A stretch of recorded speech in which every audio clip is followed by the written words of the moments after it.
Specifically, some of the polling that's been done on this issue, it seems that it's often a matter of how the question gets asked. CBS News put one of its polls out. The question, do you favor or oppose taking away some of the collective bargaining rights of public employee unions? When the question is phrased that way, you get 33% saying they're in favor, 60% saying they oppose.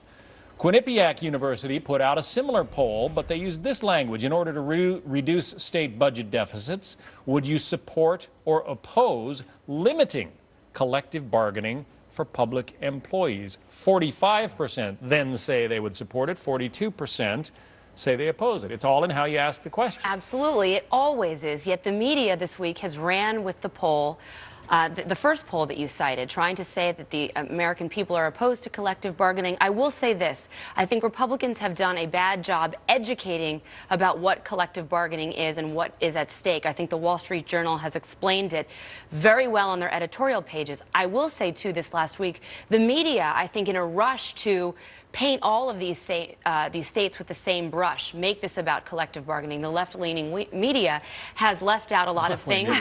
They do not talk about the Hitler signs. They do not talk about one Dem assemblyman screaming and threatening another female assemblywoman. And they choose, John, other pieces, like the Washington Post, glorifies the new political tactic of voting with your feet. These lawmakers taking off to other states instead of concentrating on the facts. You're ignoring the person who went on MSNBC, the Republican legislator, and called the protesters a bunch of slobs. And by the way, the Quinnipiac poll is not an honest question because there's the violence must stop. Muammar Gaddafi has lost legitimacy to lead, and he must leave. Those who perpetrate violence against the Libyan people will be held accountable. And the aspirations of the Libyan people for freedom, democracy, and dignity must be met. That's President Obama this week commenting on the situation in Libya, which is only getting worse. It's also having an effect here in this country, triggering rising gas and oil prices.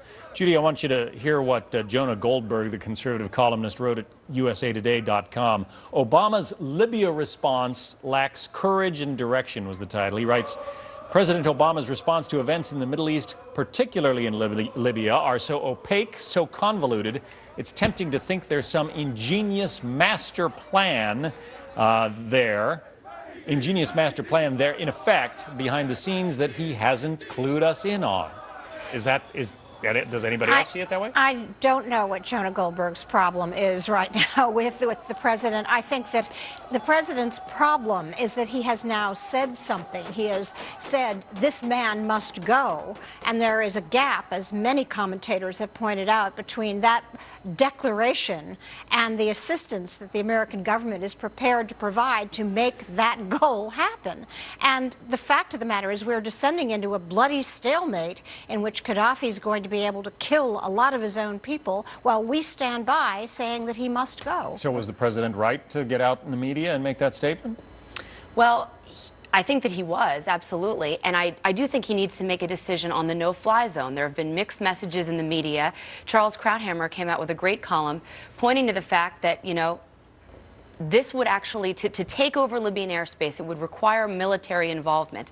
And he asked, why aren't those on the left going after President Obama, the same one that did not want us going into Iraq, said that we were sticking our nose where it didn't belong? This is a very, very similar statement. I do agree with you, though, Judy.